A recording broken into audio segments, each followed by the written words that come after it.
Subhanaka faqina adzabannar. Maka ujungnya kalau selalu bertasbih kepada Allah, ya Allah, yang buruk ini baik buat saya ambil pelajaran, saya ambil yang ibadah, ya, buat perbaikan ke depan. Dan gak usah pusing, gak usah putus asa, terus nanti galau, terus nanti apa namanya, ya, tidak seimbang, tidak istiqomah. Nah, itu kan ujiannya seperti itu. Ya, kalau keburukan itu dianggap buruk, padahal yang buruk itu sesungguhnya baik menurut Allah, ya kan? Apakah orang sakit itu buruk, Bu? Apakah orang yang sakit itu buruk, keburukan dari Allah? Ayo coba saya tanya, apakah penyakit itu keburukan dari Allah? Tidak. Untuk yang sakit, dia pasti kesel. Ngapa sih dibikin sakit kaki saya, ya? Padahal mau ngaji. Kenapa sih harus semutan? Padahal kan ngaji kalau nggak semutan enak duduknya, nggak pakai selonjoran. Bener nggak? Ya. Kenapa sih pakai sakit pinggang? Jadi nggak betah duduk lama-lama, pengennya rebahan. Ada yang jider, nyanyi nyender.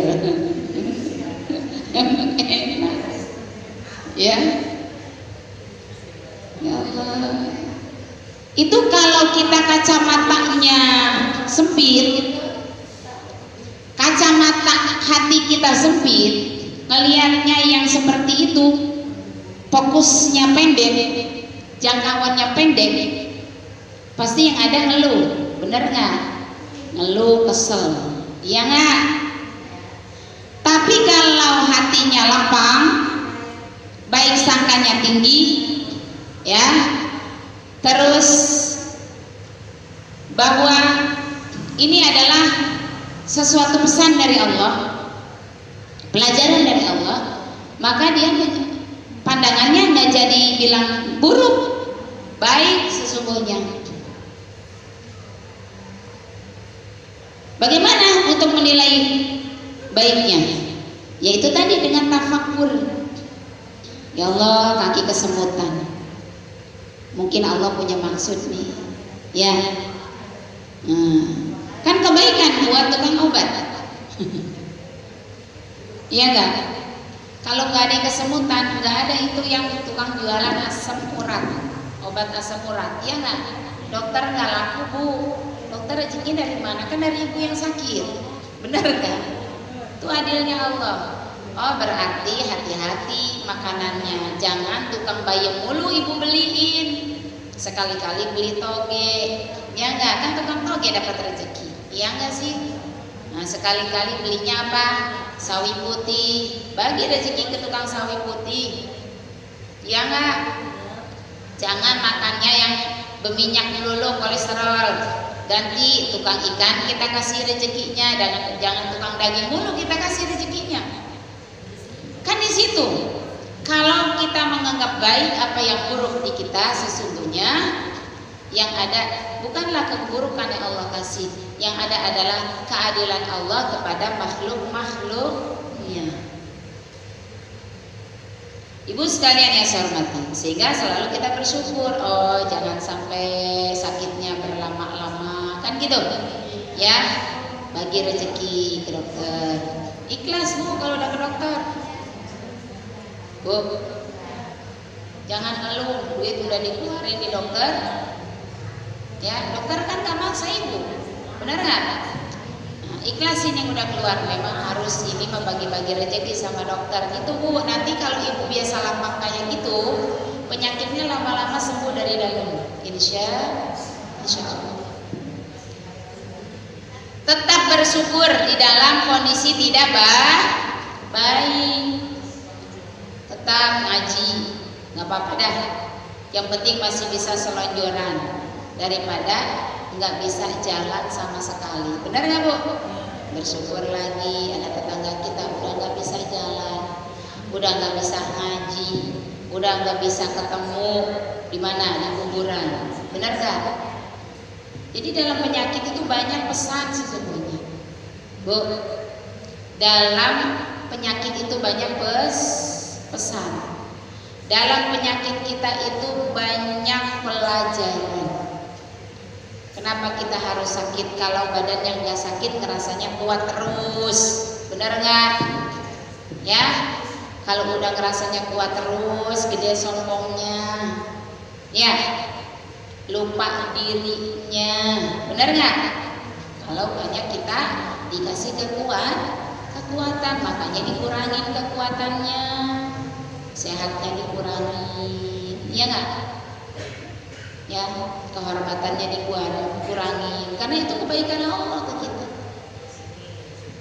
Sehingga orang yang dikasih kondisi tidak baik menurut manusia, dia tetap bersyukur kepada Allah Subhanahu wa Ta'ala, karena apa yang dianggap buruk manusia baginya adalah baik. Ibu sekalian yang saya hormati, Rabbana ma khalaqta hadza batila subhanaka faqina adzabannar. Maka ujungnya lagi dia berdoa, ya Allah, jauhkan kami dari siksa api neraka. Faqina adzabannar. Neraka dunia, neraka akhirat. Mana neraka dunia?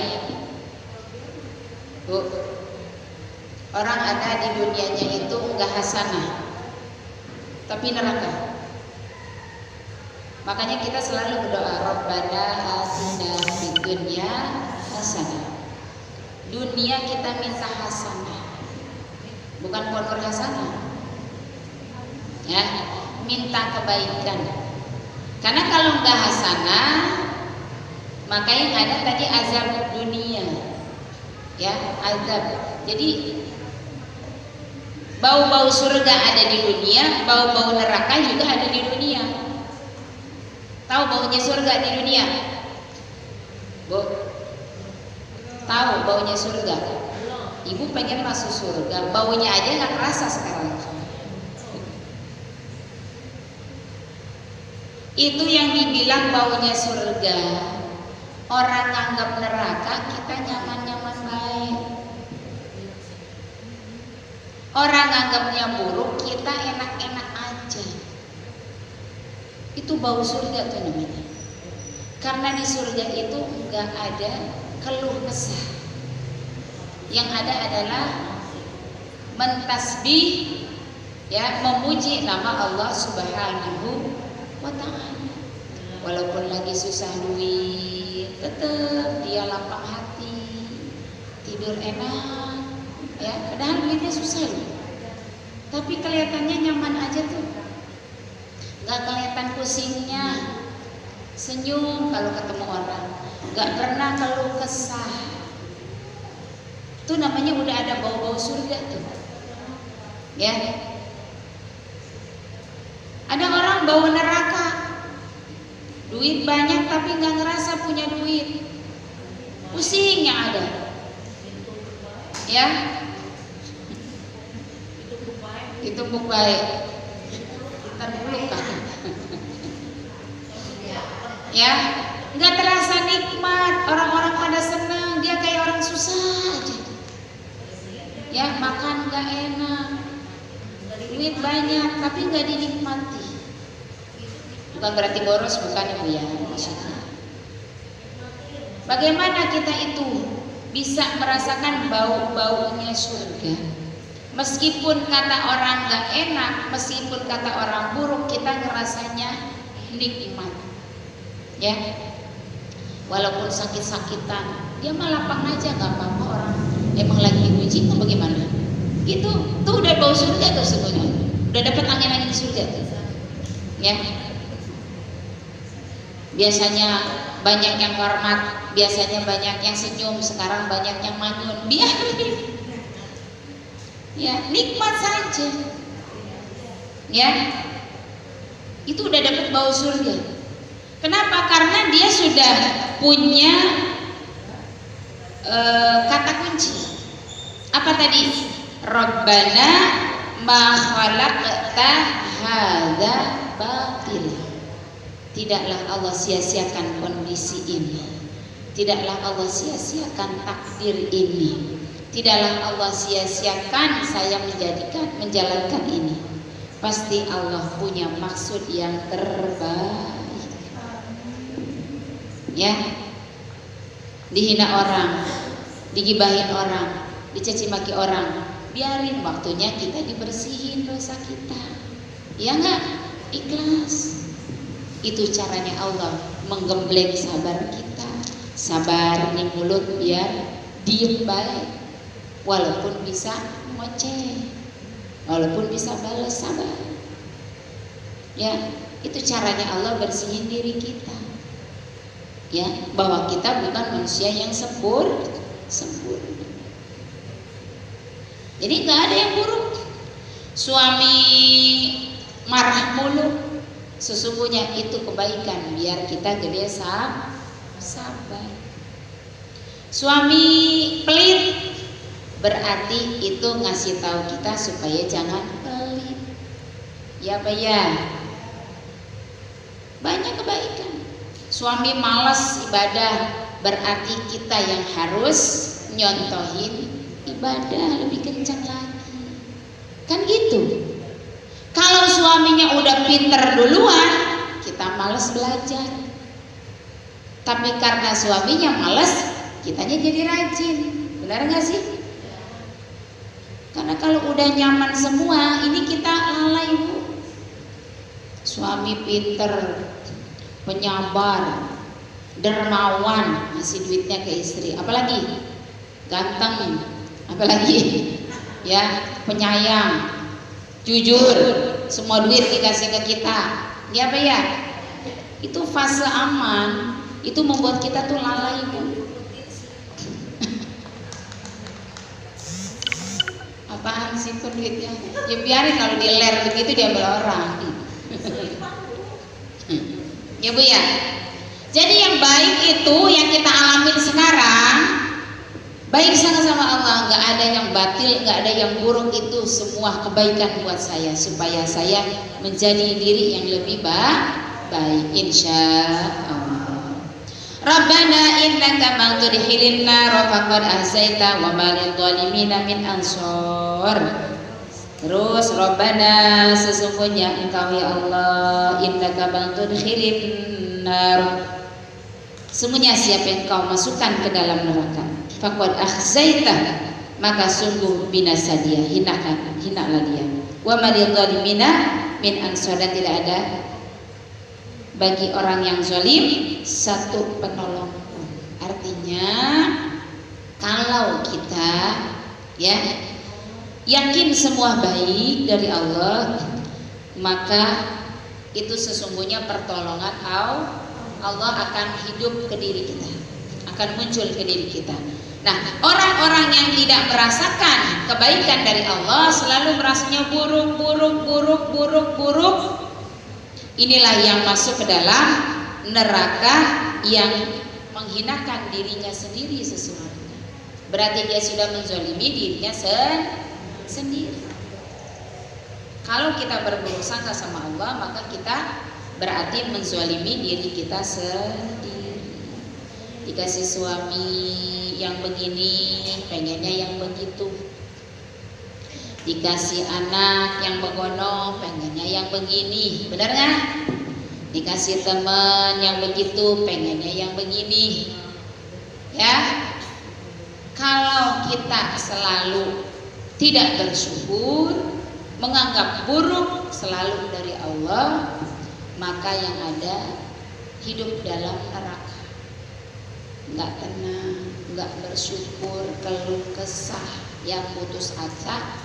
Akhirnya timbul penyakit hati. Kalau udah penyakit hati bahaya, melihat orang gede baik, sempit hati. Padahal kita kesel itu menyumbat aliran darah kita. Kalau kita sering kesel, saluran darah kita itu tersumbat, jalannya nggak lancar. Terus ditambah marah, yang ada gumpalan-gumpalan.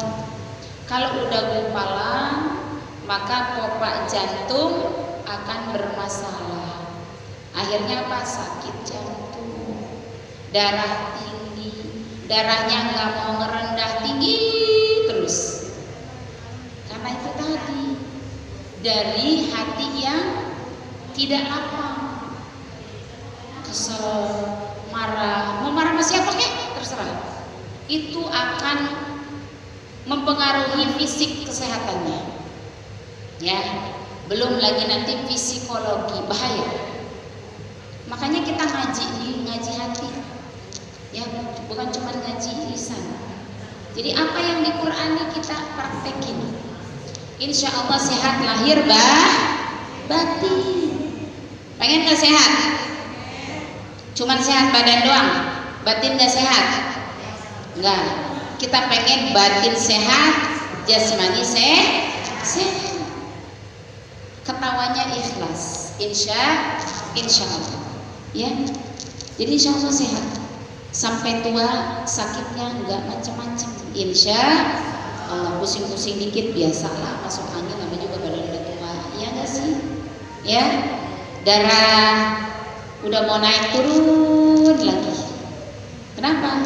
Karena tadi lapang, ikhlas, bantu dengan ikhlas, ya. Insya Allah kalau kita ngajinya sampai ke batin, insya Allah sehat walafiat. Amin ya rabbal alamin. Ada yang mau tanya silakan.